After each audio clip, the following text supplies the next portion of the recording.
नमस्कार, फर्स्ट बिहार देख रहे हैं आप। मैं हूं आपके साथ विश्वजीत आनंद। अभी हमारी मौजूदगी पटना से 45 किलोमीटर दूर कोइलवर में है और यहाँ पे ये जो आप फार्म देख रहे हैं पीछे, ये पूर्व राज्यसभा सांसद आर.के. सिन्हा जी का फार्म है और इस फार्म में जैविक खाद के आधारित खेती की जाती है। जहाँ अभी आप मार्केट में देख पा रहे होंगे कि सिर्फ रासायनिक पदार्थ भरे पड़े होते हैं। इस सूरत हाल में जैविक खाद पे आधारित खेती करना सच में एक बेहतरीन पहल है और इस पहल पे एक बहुत अच्छी इमारत आगे देखने को मिलेगी पूरे बिहार में। इस फार्म के बारे में अधिक जानकारी के लिए हमारे साथ दो शख्स हैं, इनसे बातचीत करेंगे कि इस फार्म में क्या क्या उपलब्ध है और जैसा देखने में लग रहा है कि पूरा एग्रो फार्मिंग का स्ट्रक्चर यहाँ पे है। तो अधिक जानकारी के लिए मैं इनसे बात करता हूँ। क्या नाम हुआ आपका? मेरा नाम प्रभात कुमार लाल है। आप लोगों का बहुत बहुत स्वागत है अद्या ऑर्गेनिक प्राइवेट लिमिटेड में, जो कि हमारे फार्म में हर चीज़ की खेती किया जाता है। हरा चारा से लेकर दाल दलहन से लेकर सब्जी तक। इस फार्म में जो खेती की जाती है इसमें कहा जाता है कि रासायनिक खाद का उपयोग नहीं किया जाता है। रासायनिक कोई खाद तो नहीं। जैविक खाद का क्या इसमें प्रोसीजर है? इसमें जैविक खाद में से प्रोसेस यही है कि हम लोग जो अपना खाद बनाते हैं जैविक, इधर आ जाइए, धूप लग रही है आपके चेहरे पे, इधर आ जाइए। जो हम लोग जैविक खाद बनाते हैं, जो गोबर और गौमूत्र द्वारा बनाते हैं और रॉक फास्फेट के द्वारा और नीम के खली और चूना द्वारा, ये हम लोग जो खाद बनाते हैं और केमिकल भी वही बनाते हैं जो कि जानवर उस चीज़ पौधा को छूता नहीं है, उसका हम लोग केमिकल बनाते हैं। जो कीटनाशक जो होता है, हम लोग बाहर से कोई कीटनाशक नहीं लाते हैं। जो हम लोग यहाँ बनाते हैं सर के आदेशानुसार, मट्ठा से भी हम लोग केमिकल बनाते हैं, जो कि हम लोग हर खेत में देते हैं कि जो कि कीटनाशक कीट न लगे। अगर कोई जानवर इस पत्ते को खा रहे जहाँ पे आपने वो कीटनाशक दिया है तो उससे उस पर क्या उससे कोई फर्क पड़ने वाला उस जानवर को नहीं है। कोई फर्क। पीछे जो मैं खेत देख पा रहा हूँ, इसमें किस चीज़ की ये खेती हो रही है? इसमें स्ट्रॉबेरी की खेती हुआ था। अच्छा। अगला बार 3 कट्ठा है, 3 लाख रुपए का इसमें प्रॉफिट हुआ था स्ट्रॉबेरी की खेती? स्ट्रॉबेरी की खेती में। अच्छा। और इस बार स्ट्रॉबेरी के जो हम लोग खेती किए, इसमें मौसम के चलते कुछ हमारा दिक्कत हो गया, तब पर भी 1.5 लाख के आसपास हमारा इसमें तो अभी इसमें मतलब ये खेती चालू है? अभी चालू नहीं है। अच्छा, नहीं, अभी तो ड्रॉप जो ढका हुआ है तो ये क्या चीज़ है? ये मल्चिंग किया गया है। अच्छा, अभी बाद में इसमें खेती। और इधर जो मैं देख पा रहा हूँ, ये क्या चीज़ है? ये हमारा मूंग है। अच्छा, मूंग हमारा प्योर ऑर्गेनिक है। इसमें ना खाद डाला गया है, स्प्रिंकलर जो हम लोग पटवन करते हैं, और मूंग का दाना भी आपको मिलेगा पुष्ट। अच्छा, ये मूंग का दाना है, आपको पुष्ट मिलेगा। और ये जैविक खाद के द्वारा बनाया गया है। प्योर जैविक है। आप देख पा रहे हैं ऑर्गेनिक जो ये खेती है, ये भिंडी आप देख पा रहे हैं इस खेत में, और ये रासायनिक खाद के द्वारा उपजाई नहीं है, ये जैविक खाद के द्वारा उपजाई गई भिंडी है। और देख पा रहे हैं कि कितनी सेहतमंद, लंबी और मोटी भिंडी है। और इस तरह की फार्मिंग आप देख पा रहे हैं, हरी सब्जी है, आगे और भी मतलब कद्दू है, नेनुआ है, इस तरह की फार्मिंग यहाँ होती है। तो ये सारी, इसमें रसायन का उपयोग नहीं किया जाता है, जैविक माध्यम से, जैविक खाद के माध्यम से ये सारी खेती होती है।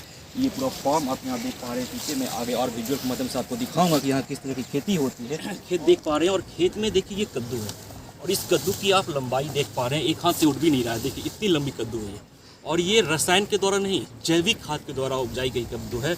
तो यही विशेषता है कि आप जैविक माध्यम से भी खेती कर सकते हैं, फार्मिंग कर सकते हैं, और इतनी अच्छी उन्नत फसल आप जैविक माध्यम से उगा सकते हैं। देखिए यहाँ भी एक कद्दू है, और इसकी भी आप लंबाई देख सकते हैं कितनी बड़ी अच्छी है।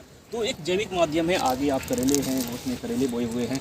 तो एक माध्यम है जैविक के माध्यम से भी खेती हो सकती है, अच्छी खासी खेती हो सकती है, और आप सेहतमंद भी रह सकते हैं। सारी देसी गाय है। एचएफ फ्रीजियन या जर्सी गाय नहीं? ये सब कोई हमारे पास गाय नहीं है। जो कि गाय है, साहिवाल है, गिर है और गंगा तीर के गाय है। इनका भोजन क्या क्या होता है? इधर आ जाइए, इधर दिखाइए। ये हमारा भूसा और हरा चारा है, जो कि हरा चारा हम लोग ऑर्गेनिक उपजा के देते हैं, और भूसा भी हमारा ऑर्गेनिक है। और इनको हरा चारा के साथ में इनको हम देते हैं अपना पास जो हम बनाते हैं, जैसे हुआ बेसन हुआ दाना के रूप में हम लोग देते हैं। बेसन हुआ, मक्का हुआ, गेहूं हुआ, ज्वार हुआ, इस सब का दरिया बनाकर उसको उबालकर हम लोग गाय को देते हैं। अच्छा, और इनका ये भोजन जो होता है, ये कितने टाइम दिया जाता है दिन में? ये दिन में सुबह और शाम दो टाइम इनको भोजन दिया जाता है और पानी दिया जाता है। अच्छा, और जैसे ये गाय है तो इतनी गर्मी पड़ रही है तो क्या इन्हें मतलब स्नान की व्यवस्था की जाती है यहाँ पे? हाँ, गर्मी के दिनों में हर गाय को धुलाई होती है अच्छा एक टाइम। अच्छा। और दूध हमारा होता है A2 मिल्क का दूध है, इसमें कोई मिलावट नहीं है। कितनी दूध मतलब एक गाय कितनी दूध कर लेती है अमूमन? एक गाय हमारा लगभग 3 से 5-8 किलो के आसपास दूध देती है। कर लेती है। हाँ। और मार्केट प्राइस क्या है इस गाय की, जो ये गाय की दूध देती इस गाय का दूध 100 रुपये से लेकर 120 रुपये के हमारे मार्केट प्राइस है। जो आप तस्वीर देख पा रहे हैं ये एक जैविक खाद बनाने की तस्वीर है। यहाँ पे एक लंबा सा ये टब बना हुआ है जो सीमेंटेड टब है और इसमें ये जैविक खाद का प्रोसीजर है। तो चलिए जानते हैं यहाँ जो इसके जो देखरेख करते हैं कि क्या प्रोसीजर है, किस तरह से जैविक खाद बनाई जाती है। जैविक खाद हम लोग बनाते हैं गोबर का, गोबर और है इसमें और रॉक फॉस्फेट, चूना खली और नीम खली और गौ कृपा अमृत डालकर इसको हम लोग बनाते हैं। इसको पहले पत्ता डालते हैं, पत्ते के नीचे ऊपर में हम लोग गोबर डालते हैं, गोबर डालकर इसको खाद को हम लोग बनाते हैं। अब एक खाद जो होता है कि खेतों में छिटने में जैसे लोग यूरिया और DAP छिटते हैं उस तरह से इसको हम लोग छिटते हैं और एकदम सख्त और मुलायम होता है, जो कि कोई दिक्कत नहीं होता इस खाद से, और इससे हम लोग जैविक खेती करते हैं। कितने दिनों में ये तैयार हो जाती है खाद? कई साल पहले लग जाता था, बाकी ये खाद हम लोग को बनाने में बहुत आसान हुआ। हमारे सर बताएं, जो विधि द्वारा हमारा सर बताए हैं RK सिन्हा जी, उस विधि द्वारा हम लोग बनाए हैं। उन्हीं के फार्म हाउस में हम लोग काम करते हैं और उस विधि 1 से 1.5 महीने में ये खाद हमारा तैयार हो जाता है। 1.5 महीने में खाद तैयार हो जाती जी। है? 1.5 महीने में जो ये गोबर है वो सूख जाती है? जी। क्या क्या मिलाते हैं गोबर का, एक बार फिर से बताइएगा सही से। इसमें नीम के खली डालते हैं। नीम के खली। हाँ, ट्राइकोडर्मा डालते हैं। ट्राइकोडर्मा ये क्या है? ट्राइकोडर्मा एक कीटनाशक पदार्थ है जो हम लोग डालते हैं। ट्राइकोडर्मा ठीक, वो जैविक होता है। ठीक है। और उस रॉक फास्फेट डालते हैं जो कि जैविक होता है। जैसा कि मैंने पहले ही बताया था कि जैसे मार्केट में देखा जा रहा है कि रासायनिक पदार्थ भरे पड़े हैं और इस सूरत हाल में ये आप देख पा रही है कुल्हड़ है, इस कुल्हड़ में तेल की पेराई होती है। केलू है, केलू हाँ। का तेल पेराई होती है और शुद्ध ऑर्गेनिक केलू का तेल हमारे यहाँ पेराई होकर किस चीज़ से तेल बनता है यहाँ पे? ये हमारा 4 तरह का है जी। ये फर्स्ट और सेकंड हमारा सरसों का है, थर्ड वाला हमारा नारियल का है और फोर्थ वाला हमारा बादाम तेल। तो खुद मतलब शुद्ध रूप से ये जैविक होती है, इसमें बैल लगते हैं, चारों तरफ से हाँ, घूमती है। बुल और बैल से हम लोग इसका पेराई करते हैं। एक आदमी इसमें भर दिन अपना लगा रहता है, 2 को नाद देता है, एक उस पर एक इस पर, दोनों को देखते रहता है और उसका कार्य करते रहता है। 1 लीटर तेल निकालने में अमूमन कितना समय लग जाता है? 1 लीटर तेल निकालने में मैक्सिमम आधा घंटा लगता है। तो ये जो फार्म हाउस आप देख रहे हैं, इस फार्म हाउस में एक दिन पहले यहाँ पे जो आरा के DM है राजकुमार जी, वो भी आए हुए थे और अभी देखिए कृषि विभाग से कृषि तकनीकी प्रबंधक हमारे साथ मौजूद है। चलिए इनसे पूछते हैं। पहले तो स्वागत है आपका। नमस्कार। और क्या यहाँ जो आप ये फार्मिंग, मल्टी-लेयर फार्मिंग देख रहे हैं, तो इसमें क्या संदेश देना चाह रहे हैं आप किसानों को? पहले तो मैं अपने आप का परिचय देना चाहती हूँ। मैं रितिका कुमारी, सहायक तकनीकी प्रबंधक कोइलवर ब्लॉक में कार्यरत हूँ। मैं मल्टीलेयर फार्मिंग से किसानों को ये संदेश देना चाहती हूँ कि ऑर्गेनिक फार्मिंग किसान करें, जो केमिकल युक्त भोजन हो वो प्राप्त करे। फर्टिलाइज़र और पेस्टिसाइड डाल के हम लोग अपने आप को नुकसान कर रहे हैं। हम लोग अपने आप को जो भोजन है वो बहुत ही नुकसान भोजन को अपने ग्रहण कर रहे हैं। और मेरा संदेश यही है किसान लोग को बीच में कि अगर वो ऑर्गेनिक फार्मिंग करते हैं तो वो अपना सेहत भी अच्छा बनाते हैं और अपने बच्चे का भविष्य भी अच्छा उज्जवल बनाते हैं। अगर वही खेती कर रहे हैं, अगर वो खेती कर रहे हैं केमिकल युक्त, तो वो अपने बच्चों का भी भविष्य बर्बाद कर रहे हैं। वो खुद तो वो भोजन कर रहे हैं, अपने बच्चों को भी भोजन कीटनाशक वाला भोजन करवा रहे हैं। ऑर्गेनिक फार्मिंग में ये फ़ायदा है कि हम लोग अगर ऑर्गेनिक फार्मिंग करते हैं तो हम लोग का सेहत भी अच्छा होता है हम लोग अच्छे तरीके से अपना जीवन यापन भी कर सकते हैं। और किसान लोग ये बोलते हैं कि ऑर्गेनिक फार्मिंग करने पे उपज कम होती है और उपज कम होने के कारण हमें मार्केटिंग नहीं मिल पाती है। लेकिन मेरा ये संदेश है कि आप ऑर्गेनिक फार्मिंग करके अपने आप की आय को दुगनी बढ़ा सकते हैं। जी नमस्कार, मेरा नाम आकाश चौरसिया, मध्य प्रदेश की सागर की धरती से हूँ मैं। और पिछले 15 सालों से लगभग मैं जैविक खेती के कार्य को कर रहा हूँ। और इसमें आने का जो मकसद था, डॉक्टर बनने की चाहत थी मेरी, लेकिन बीमारियों के चलते लगातार बीमारियाँ बढ़ रही हैं, हॉस्पिटल भी बढ़ रही हैं। तो मेरे मन में एक ख्याल आया कि डॉक्टर बन के हम क्या करेंगे। अभी बाकी के डॉक्टर लोग बीमारी को ठीक कर रहे हैं, लेकिन बीमारी के कारण को ठीक नहीं कर पा रहे शायद। और बीमारी का कारण हमारे बुंदेलखंड में कहावत है, जैसा खाओगे अन्न वैसा होगा मन, जैसा होगा मन वैसा होगा तन। सारी चीज़ें हमारे खान पान से जुड़ी हुई हैं। तो क्यों ना हम खान पान को सुधार के लोगों की सेहत पे काम करें। तो मेरे मन में यही विचार ने एक इंस्पिरेशंस दिया और इसके चलते तो मैंने जैविक खेती को अपना पैशन भी बनाया और पेशा भी बनाया। और थोड़ी सी ज़मीन से 10 डिसमिल की भूमि से मैंने इस काम की शुरुआत करी और धीरे धीरे करके मैंने थोड़े अपने खेती के एरिया को बढ़ाया और बहुत सारे लोगों को बताना चालू किया। मेरे अपने फार्म पे जो हमने परिणाम लिए कि अगर हम थोड़ा सा एरिया में काम कर रहे हैं, क्योंकि मेरे पास ज़मीन नहीं थी, तो मैंने सोचा कि लोगों को अगर हम बताएं तो शायद लोग भी इस काम को करने लगेंगे, तो संख्या और बढ़ जाएगी और ज़्यादा लोगों को इसका फ़ायदा होगा। तो हम 2 दिवसीय निःशुल्क प्रशिक्षण देना चालू किए 27 और 28 तारीख को हर महीने। और धीरे धीरे करके हमने लोगों को, हज़ारों लोगों को मोटिवेट किया और अपने फार्म पर आके प्रैक्टिकली सारी चीज़ें दिखाई। लेकिन लोगों ने बहुत सारे हमको चैलेंज बताए खेती में, पानी की दिक्कत, खरपतवार की दिक्कत, कीड़ों की दिक्कत, मौसम क्लाइमेट चेंज की दिक्कत, तमाम सारी समस्याएं। उनका मंथन करके, उनका चिंतन करके मैंने रिसर्च करना चालू किया और उनके समाधान खोजना चालू किए। तभी मैंने 5 इनोवेशंस अपनी सागर की धरती पर किए, जिसमें पहला मल्टी लेयर फार्मिंग, जो देश दुनिया में आज एक अच्छी पहचान बना चुका है। और इस मॉडल में एक साथ 4 फसलें लगा सकते हैं, किसान लागत कम और आमदनी इसमें ज़्यादा कर सकता है। दूसरा, पानी को बचाने को लेकर। तीसरा, बायोडाइवर्सिटी को लेकर सभी तरह के रासायनिक खादों के विकल्प जैविक के रूप में। और फिर सभी तरह के इंडिजीनियस सीड्स जो हमारी परंपरा से लुप्त हो गए हैं, ऐसे कई तरह के नवाचार करके किसानों को लगातार हम बताते हैं। अभी तक 80,000 से भी ज़्यादा लोगों को हम अपने फार्म से ट्रेनिंग दे चुके हैं और पूरे देश भर में घूम घूम के 10 से 12 लाख लोगों से हम मिल चुके हैं। क्या जैविक फार्मिंग जो है उसकी ज़रूरत क्या है? अभी जैविक फार्मिंग की क्यों ज़रूरत है? और अगर ज़रूरत है तो क्या रासायनिक जो फार्मिंग अभी की जाती है कि फटाक से रसायन डाला, खाद डाला और जो है अनाज बन के तैयार, उपज के तैयार हो जाता है, तो इससे बनिस्बत जो है जैविक में कितनी कितना खर्चा आएगा और उसका टाइम ड्यूरेशन क्या होगा?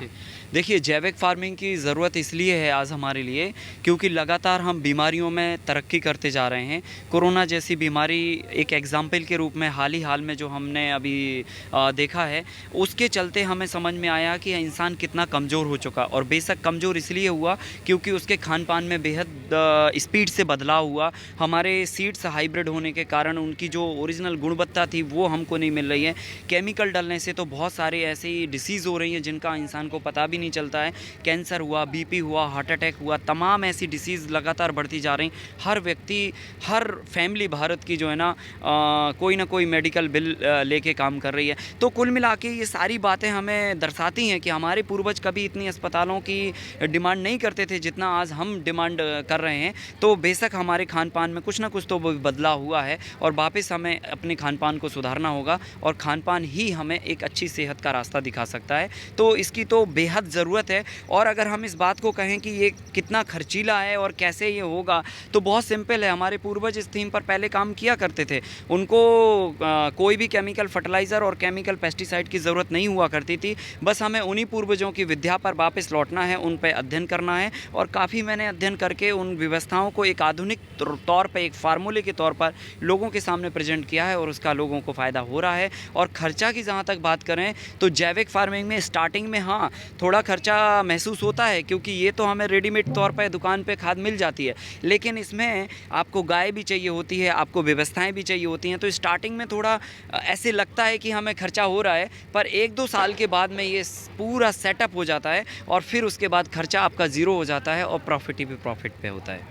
जैसा कि मैं देख पा रहा हूँ कि पीछे ये जो है कि मल्टी लेवल फार्मिंग की जा रही है, तो इसके बारे में जानकारी उसके अंदर चलेंगे और जानकारी लेना चाहेंगे आपसे कि आखिर क्या इसमें चल रहा है, तो आखिर ये किस चीज़ की व्यवस्था हो रही है इसमें? देखिए, बेसिकली मल्टी लेयर फार्मिंग एक कॉन्सेप्ट है जिसको हमने 2014 में सागर की धरती से ईजाद किया था। और इस कॉन्सेप्ट में एक साथ एक ही ज़मीन पर कई तरह की फसलें उगाई जाती हैं। हमारे पास ज़मीन कम थी और जैसा मैंने आपको बताया कि हम कई किसानों के साथ में बीच में काम किए, कई लोगों ने बहुत सारी समस्याएं बताई। समस्या ही आविष्कार की जननी होती है, हमारे पूर्वज कहते हैं। तो समस्या ने ही ये आविष्कार किया। ज़मीन कम होने पर हमारे मन में हमेशा मंथन चलता रहता था कि कैसे हम कम ज़मीन में ज़्यादा उत्पादन कर पाएँ। तो ये कम ज़मीन में ज़्यादा उत्पादन करने का कॉन्सेप्ट है।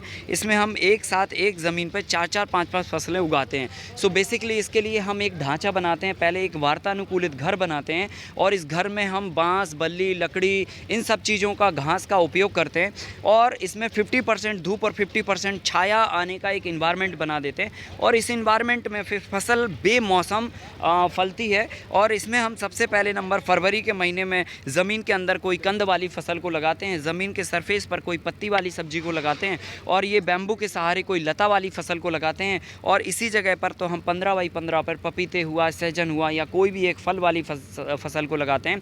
तो फल वाली फसल सबसे टॉप फ्लोर पर, 4th फ्लोर पर जाके फलती है।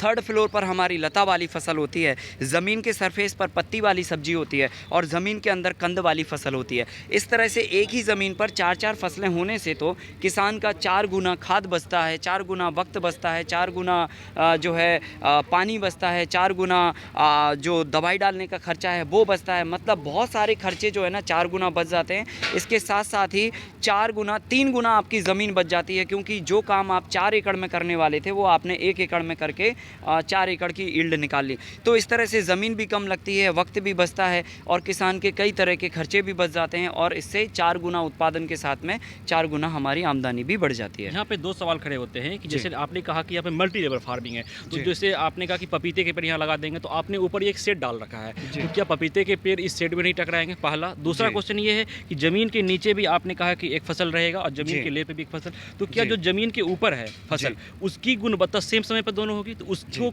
गुणवत्ता जो होगी वो मिल पाएगी ज़मीन से, क्योंकि ज़मीन के नीचे भी तो एक फसल है। बिल्कुल, डेफिनेटली। पहली बात तो ये है कि जो हम पपीते की या जो भी फ्रूट वाली क्रॉप लगाएंगे, वो क्रॉप जो है ना यहाँ तक सीधा ग्रोथ करते आएगी और जैसे ही स्ट्रक्चर पे टच होगी तो वो अपनी जगह बनाते हुए, क्योंकि इसमें हमने टोटल पैकिंग नहीं की हुई है, इतना फ्लेक्सिबल है कि आप उंगली डालेंगे तो आपकी उंगली और हाथ पूरा आराम से ऊपर चला जाएगा बिना किसी रुकावट के। तो जो भी पेड़ इस पर टच होएगा, जो भी पौधा टच होएगा, वो ऑटोमेटिकली अपनी जगह बनाते हुए निकल जाता है। और पेड़ हमसे ज़्यादा सेंसिटिव होते हैं, अगर उनको थोड़ा भी जगह मिलती है तो वो अपना टेढ़ा मेढ़ा रूप करके और ऊपर निकल जाते हैं। तो इसमें कोई परेशानी नहीं है। दूसरा सवाल का जवाब ये है कि जब हम पत्ती वाली सब्जी नीचे लगाते हैं तो बेसिकली हम क्या कर रहे हैं, फसलों को अलग अलग स्तर पर उनका खाद पानी उठाने के लिए उनको अलॉटमेंट दे रहे हैं। जो पत्ती वाली सब्जी है उसकी जड़ें रूट हमारी ज़मीन के सरफेस से 2 इंच तक की खाली गहराई पर होती हैं और जो हमारी कंद वाली क्रॉप होती है उसकी जड़ें 2 इंच से लेकर 9 इंच तक होती हैं और जो लता वाली फसल होती है उसकी जड़ें हमारी 9 इंच से 2 फीट की गहराई पे होती हैं। और पपीते की फसल सबसे ज़्यादा टेप रूट पे होती है, मतलब उसकी जड़ें 2 से 2.5-3 फीट तक गहराई तक जाती हैं। तो सबसे गहराई पर जो खाद पानी पड़ा है वो हमारी पपीते की क्रॉप को मिलता है, जो थोड़े उसके ऊपर पड़ा है वो लता वाली फसल को मिलता है, जो और ऊपर पड़ा है जो वो हमारी कंद वाली फसल को मिलता है और जो ज़मीन के सरफेस पे पड़ा वो पत्ती वाली सब्जी को मिलता। तो एक दूसरे से किसी का कोई फाइटिंग नहीं होता। और इवन ये होता है कि अगर आप 4 कॉम्बिनेशन की फसलें एक साथ लगाते हैं तो जैसे जंगलों में होता है कि हम वहाँ पर 1 किलो खाद पानी डालने के लिए नहीं जाते हैं, लेकिन वहाँ पर 4-4, 5-5 तरह के पेड़ पौधे एक साथ में ही उगते हैं और वो आपस में अपना कम्युनिकेशन करते हैं। तो जो तत्व बड़ा पेड़ छोड़ता है वो तत्व छोटे पेड़ की आवश्यकता होती है, छोटा पेड़ जो तत्व छोड़ता है वो बड़े पेड़ की आवश्यकता होती है। तो इस तरह से अगर हम दोनों को एक साथ में लगा दें तो दोनों की न्यूट्रिशन की आवश्यकता भी एक दूसरे से पूरी हो जाती है। ये मैंने मल्टी लेयर फार्मिंग में सीखा और इसी के हिसाब से हमने बहुत सारे अलग अलग फसलों के कॉम्बिनेशंस बनाए।